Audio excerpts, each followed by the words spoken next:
बहुत समय पहले की बात है। एक छोटे से गांव में सुधा और उसकी बेटी सितारा एक झोपड़ी में रहती थी। सितारा जब छोटी थी तभी उसके पिता दुनिया से चल बसे थे। तब से उनकी रोजी रोटी बड़ी मुश्किल से चलती थी। सितारा रोज सुबह जल्दी उठकर जंगल से लकड़ी काटने चली जाती और दोपहर तक लौटकर गांव के ही बाजार में बेचती। उससे जो पैसे मिलते उनसे उनका गुजारा बड़ी मुश्किल से होता था। यही उनकी जीविका थी। सितारा बहुत ही अधिक सुंदर थी। वह अब बड़ी हो गई थी। सुधा को अब यह चिंता लगी हुई थी कि किसी अच्छे से घर में उसका ब्याह हो जाए और उसका घर बस जाए बस। लेकिन कहीं बात पक्की नहीं होती थी। सुधा के पति के मर जाने के बाद गांव के लोगों के बीच तरह तरह की बातें होती थीं, जिसके कारण गांव में कोई भी सितारा से शादी करने के लिए राजी नहीं होता था। सितारा सुंदरी थी, जवान थी, उसकी निगाह कभी ऊपर उठती ही नहीं थी। वह अपने काम से काम रखती थी, लेकिन गांव के लोग हमेशा हीन भावना से देखते थे। यूं ही दिन गुजरते जाते थे। सितारा की माँ हमेशा चिंता में डूबी रहती थी। बेटी जवान हो गई है, अब कितने दिनों तक इसे अपने पास रखूंगी, लेकिन कोई लड़का भी तो नहीं मिल रहा है। यही बात उसके मन को कचोट रही थी। एक दिन एक युवा लड़का गांव से होते हुए शहर की तरफ नौकरी की खोज में जा रहा था। 10-12 कोस से आ रहा था। रात हो गई। किसी ब्राह्मण का घर पूछता हुआ सुधा के घर आया। सुधा ने उसका खूब आदर सत्कार किया। सुधा ने खाना पकाया और उस लड़के को बहुत ही अच्छे से खाना खिलाया। सुधा लड़के के पास बैठ बातें करने लगी। सुधा ने अपनी बेटी सितारा की शादी की चर्चा छेड़ दी। लड़का जवान था। सितारा पर निगाह पड़ी, उसका रंग ढंग देखा, उसकी छवि आंखों में बस गई। लड़का शादी करने के लिए राजी हो गया। युवा लौटकर अपने घर गया। 2-4 गहने अपनी बहन के यहाँ से लाया। बाजार से कुछ कपड़े खरीद लिए। अपने भाई बंधुओं के साथ शादी करने आ पहुंचा। शादी हो गई। यही रहने लगा। सुधा बेटी और दामाद को आंखों से दूर न कर सकती थी, परंतु 5 दिनों में मनोहर के कानों में इधर उधर की बातें पड़ने लगी। गांव के कुछ लोग उनके कान भरने लगे। ये बातें सुन सुनकर मनोहर पछताता था कि कहाँ मैं फंस गया, पर सितारा को छोड़ने का ख्याल से ही उसका दिल कांप उठता था। 1 महीने के बाद मनोहर अपनी बहन के गहने लौटाने गया। दरवाजे पर ही उसके बहनोई ने रोक दिया। बहनोई ने कहा, अब तुम मेरे घर में नहीं आ सकते। किसी से पूछा ना पाछा जाकर शादी कर ली उस भिखारी की बेटी से। दोबारा यहाँ कदम भी नहीं रखना। बहन खड़ी रोती रह गई। मनोहर दरवाजे पर से लौटकर अपने ससुराल चला गया। उसी रात को वह किसी से कुछ कहे सुने बगैर सितारा को छोड़कर कहीं चला गया। सितारा नींद में मग्न थी। उसे क्या खबर थी कि वह जिसे इतनी तपस्या के बाद पाया है उसे सदा के लिए छोड़ चला जा रहा है। कई हफ्ते कई महीने बीत गए। मनोहर का कुछ पता नहीं चला, कोई पत्र तक नहीं आया, पर सितारा को उम्मीद थी कि एक दिन वो जरूर आएगा। वह मांग में सिंदूर डालती, रंग बिरंग के कपड़े पहनती थी। पहले वह अकेली बैठी रहती। गांव की और स्त्रियों के साथ बोलते चालते उसे शर्म आती थी। सभी अपने अपने पति की चर्चा करती। सितारा के पति कहाँ था, वह किसकी बातें करती। अब उसका भी पति था। अब वह अन्य स्त्रियों के साथ इस विषय पर बातचीत कर सकती थी। वह भी मनोहर की चर्चा करती। उसे कभी तृप्ति ही न होती थी। उनमें से एक स्त्री बोली, मनोहर तुम्हें छोड़कर क्यों चले गए? सितारा कहती, क्या करते, पति कभी ससुराल में पड़ा रहता है। परदेश में निकलकर 4 पैसे कमाना ही तो मर्दों का काम है, नहीं तो मान मर्यादा का निर्वाह कैसे होगा। जब कोई पूछता चिट्ठी पत्री क्यों नहीं भेजते, तो हंसकर कहती, सच कहती हूँ, उनका पता ठिकाना मालूम हो जाए तो यहाँ मुझसे एक दिन भी न रहा जाए। वो बहुत अच्छा करते हैं कि मेरे पास चिट्ठी पत्री नहीं भेजते। बेचारे परदेश में कहाँ घर गृहस्थी संभालते फिरेंगे। एक दिन शहर से एक आदमी आकर सुधा के घर ठहरा। पास ही के किसी गांव में अपना घर बताया। शहर में वह मनोहर के पड़ोस ही में रहता था। मनोहर ने उससे सितारा को अपने साथ लाने को कहा था। 2 साड़ियाँ और राह खर्च के लिए रुपये भी भेजे थे। सितारा फूली न समाये, बूढ़े ब्राह्मण के साथ चलने को तैयार हो गई। चलते वक्त वह गांव की सब औरतों से गले मिली। सुधा उसे स्टेशन तक पहुंचाने गई। रास्ते भर सितारा सोचती, न जाने वह कैसे हो गए होंगे। सितारा सोच रही थी कि जब मैं वहां पहुंचूंगी तो पूछूंगी कि मुझे क्यों छोड़कर चले गए थे। अगर किसी ने मेरे बारे में कुछ बुरा भला कहा ही था तो तुमने उसका विश्वास क्यों कर लिया? तुम अपनी आंखों से न देखकर दूसरों के कहने पर क्यों गए? मैं भली हूँ या बूढ़ी हूँ तो तुम्हारी पत्नी ही ना। अगर इसी तरह कोई मुझसे कहता तो क्या मैं तुमको छोड़ देती? तुम क्यों मुझे छोड़कर भागे? क्या समझते थे भागना सहज है? आखिरकार बुलाया कि नहीं? कैसे ना बुलाते। मैंने तो तुम्हारे ऊपर दया कर दी कि चली आई, नहीं तो कह देती कि मैं ऐसे निर्दयी के पास नहीं जाती। तो तुमको कैसा लगता? सितारा इसी तरह अपने आप से बात कर करके कल्पनाओं में खोती जा रही थी। बीच बीच में उसे घर की याद भी आ जाती थी, लेकिन नियति को कुछ और ही मंजूर था। बूढ़े ब्राह्मण के भेष में बहरूपिया था, जो सितारा को अपनी बातों में फंसा कर ले जा रहा था। तीसरे दिन गाड़ी शहर पहुंची। सितारा को लगा वह यहीं कहीं खड़े होंगे, मगर मनोहर वहां दिखाई नहीं दिया। बूढ़ा ब्राह्मण बोला, मनोहर तो यहाँ दिखाई नहीं दे रहा है। मैं चारों ओर छान आया, शायद किसी काम में लग गया होगा। चलो डेरे पर चलें। दोनों गाड़ी पर बैठ गए। सितारा कभी गाड़ी में नहीं बैठी थी।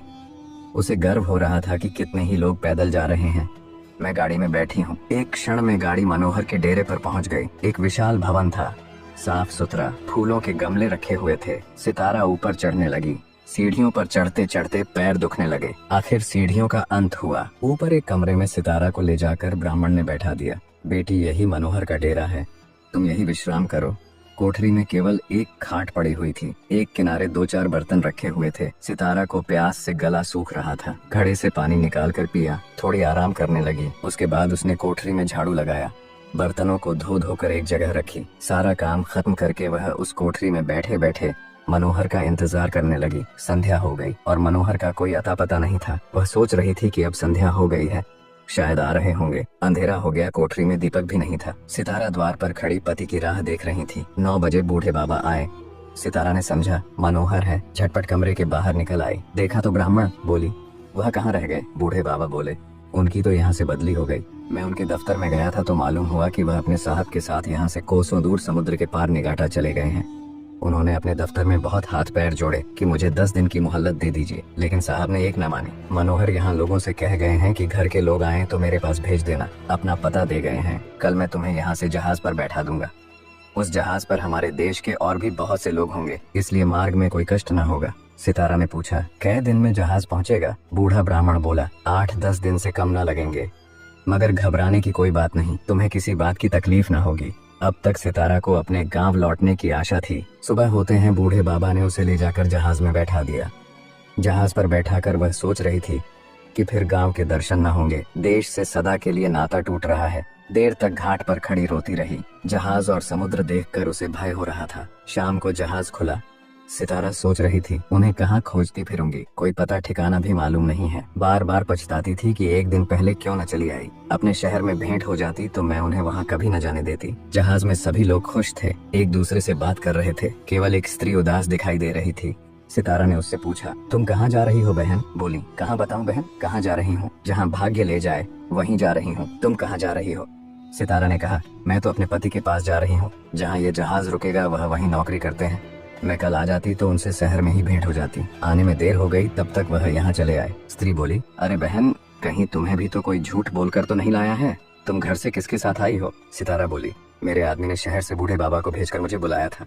फिर स्त्री ने पूछा, वह आदमी तुम्हारा जान पहचान का था? सितारा बोली, नहीं, उस तरफ का एक बूढ़ा ब्राह्मण था। स्त्री बोली, वही लंबा सा दुबला पतला जो एक आंख में से अंधा है? सितारा बोली, हाँ हाँ वही। क्या तुम उसे जानती हो? फिर उसने बोला, उसी दुष्ट ने तो मेरा भी सर्वनाश किया।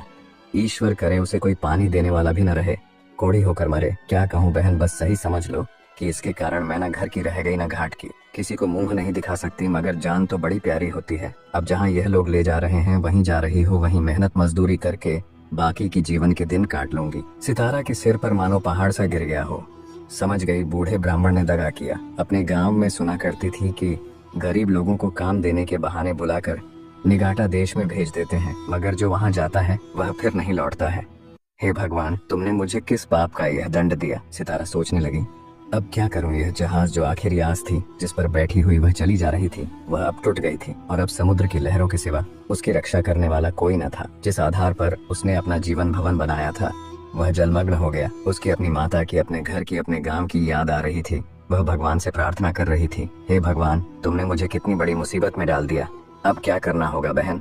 स्त्री बोली, यह तो वहाँ पहुँचकर मालूम होगा। अगर वहाँ मजदूरी ही करनी पड़ी तो कोई बात नहीं, लेकिन अगर किसी ने कुदृष्टि से देखा तो मैंने निश्चय कर लिया है कि या तो उसी के प्राण ले लूंगी या अपने प्राण दे दूंगी। सितारा बोली, बहन, मैं अब तुम्हारे ही साथ रहूंगी, मेरा यहाँ कोई नहीं है। स्त्री ने कहा, भगवान का भरोसा रखो और मरने से मत डरो। सघन अंधकार छाया हुआ था। ऊपर काला आकाश था, नीचे काला जल। सितारा आकाश की ओर ताक रही थी, उसकी संगिनी जल की ओर। उसके सामने आकाश के कुसुम थे, इसके चारों ओर अनंत, अखंड, अपार अंधकार था। जहाज से उतरते ही एक आदमी ने यात्रियों के नाम लिखने शुरू किए। इसका पहनावा तो विदेशी था, पर बातचीत से हिंदुस्तानी मालूम होता था। सितारा सिर झुकाए अपनी संगिनी के पीछे खड़ी थी। उस आदमी की आवाज सुनकर वह चौंक पड़ी। उसने दबी आंखों से उसकी ओर देखा। उसके समस्त शरीर में सनसनी दौड़ गई। ऐसा लगा स्वप्न देख रही हो। आंखों पर विश्वास न आया। फिर उस पर निगाह डाली। सितारा के पैर थर थर कांपने लगे। उसने अपनी संगिनी का हाथ पकड़ लिया, नहीं तो जमीन पर गिर पड़ती। उसके सम्मुख वही पुरुष खड़ा था जो उसका प्राणधार था, और जिससे इस जीवन में भेंट होने की उसे रति भर भी आशा न थी, वह मनोहर था। इसमें जरा भी संदेह न था। हाँ, उसकी सूरत बदल गई थी। गाल पिचके हुए थे, लाल आंखों से क्रूरता और कठोरता झलक रही थी, पर था वह मनोहर ही। सितारा का मन चिल्लाने का चाहा, पर संकोच ने मन को रोका। उसने अपनी संगिनी के कान में कहा, बहन, तुम उस ब्राह्मण को व्यर्थ ही बुरा कह रही थी। यही तो वह है जो यात्रियों के नाम लिख रहे हैं। वह बोली, सच में तुम सही से पहचानी हो? सितारा बोली, बहन बिल्कुल वही है। तब स्त्री बोली, तब तो तुम्हारे भाग जग गए। मेरी भी यहाँ से निकलने की बात कर लेना। सितारा बोली, भला बहन, ऐसा भी हो सकता है कि यहाँ तुम्हें छोड़ दो? मनोहर यात्रियों से बात बात पर बिगड़ता था, बात बात पर गालियां देता था। केवल गांव का जिला न बता सकने के कारण धक्का देकर गिरा दिया। आखिर मनोहर उसके सामने आकर खड़ा हो गया और कुछ चेष्टापूर्ण नेत्रों से देखकर बोला, तुम्हारा क्या नाम है? उसने ने कहा। सितारा मनोहर चौंक पड़ा, फिर बोला, घर कहाँ है? सितारा बोली, लक्ष्मणपुर। यह कहते कहते सितारा को हंसी आ गई। मनोहर ने उसकी ओर ध्यान से देखा, तब झट से उसका हाथ पकड़ लिया और गले लगा लिया और बोला, सितारा, तुम यहाँ कैसे मुझे पहचानती हो? सितारा रो रही थी, मुंह से आवाज नहीं निकल रही थी। मनोहर फिर बोला, तुम यहाँ कैसे आई? सितारा खड़ी हो गई, आंसू पोंछ लिया और मनोहर की ओर देखकर बोली, तुम्ही ने तो बुलावा भेजा था। मनोहर बोला, मैं तो 7 साल से यहाँ फंसा हूँ। सितारा बोली, तुमने उस बूढ़े ब्राह्मण से मुझे लाने को नहीं कहा था? मनोहर बोला, कह तो रहा हूँ, मैं 7 साल से यहाँ फंसा हूँ, मरने पर ही यहाँ से जाऊंगा। भला तुम्हें क्यों इस नरक में बुलाता? सितारा बोली, तुम्हारी इच्छा हो तो अब यहाँ से लौट जाऊं, तुम्हारे ऊपर भार बनना नहीं चाहती। मनोहर कुछ लज्जित होकर बोला, अब तुम यहाँ से लौट नहीं सकती सितारा, यहाँ आकर कोई नहीं लौटता है। यह कहकर वह कुछ देर चिंता में खड़ा रहा, मानो संकट में पड़ा हुआ हो कि क्या करना चाहिए। उसकी कठोर मुखाकृति पर दीनता का रंग झलक पड़ा। तब भारी मन से बोला, जब आ ही गई हो तो रहो, जैसा होगा देखा जाएगा। सितारा, यह जगह तुम जैसी देवियों के रहने लायक नहीं है, नहीं तो अब तक मैंने तुम्हें कब का बुला लिया होता। वही बूढ़ा व्यक्ति भी मुझे भी काम का झांसा देकर यहाँ भेज दिया। चलो मेरे घर में रहो, वहाँ बातें होंगी। ये दूसरी औरत कौन है? सितारा बोली, यह मेरी सखी है, इन्हें भी बूढ़ा बहका लाया। मनोहर बोला, यह तो किसी कोठी में जाएंगे, इन सब आदमियों की बंटवारा होगा, जिसके हिस्से में जितने आदमी आएंगे उतने हर एक कोठी में भेजे जाएंगे। सितारा बोली, ये तो मेरे साथ रहना चाहती है। मनोहर बोला, अच्छी बात है, इन्हें भी लेती चलो। तीनों घर की तरफ बढ़ गए। जहां तक निगाह जाती थी ऊख ही ऊख दिखाई देती थी। समुद्र की ओर से शीतल निर्मल वायु के झोंके आ रहे थे। अत्यंत सुरम्य दृश्य था, पर मनोहर की निगाह उस ओर न थी। वह भूमि की ओर ताकता सिर झुकाए संदिग्ध चाल से चला जा रहा था, मानो मन ही मन कोई समस्या हल कर रहा था। तभी एक आदमी घोड़ा दौड़ता आ पहुंचा और मनोहर से बोला, ऐ जमदार, ये दोनों औरतें हमारी कोठी में रहेगी। हमारे कोठी में कोई औरत नहीं है। मनोहर ने दोनों औरतों को अपने पीछे कर लिया और सामने खड़ा होकर बोला, साहब, ये दोनों हमारे घर की औरतें हैं। साहब बोला, ओहो, तुम झूठा आदमी, मेरा कोठी में कोई औरत नहीं और तुम 2 ले जाएगा, ऐसा नहीं हो सकता। सितारा की ओर इशारा करके कहा, इसको हमारी कोठी पर पहुंचा दो। मनोहर ने सिर से पैर तक कांपते हुए कहा, ऐसा नहीं हो सकता। मगर साहब आगे बढ़ गया था, उसके कान में बात ना पहुंची। उसने हुक्म दे दिया था और उसका काम करना जमदार का काम था। तभी मनोहर बोला, इसलिए मैं बोल रहा था कि यह जगह तुम जैसे लोगों के लिए नहीं है।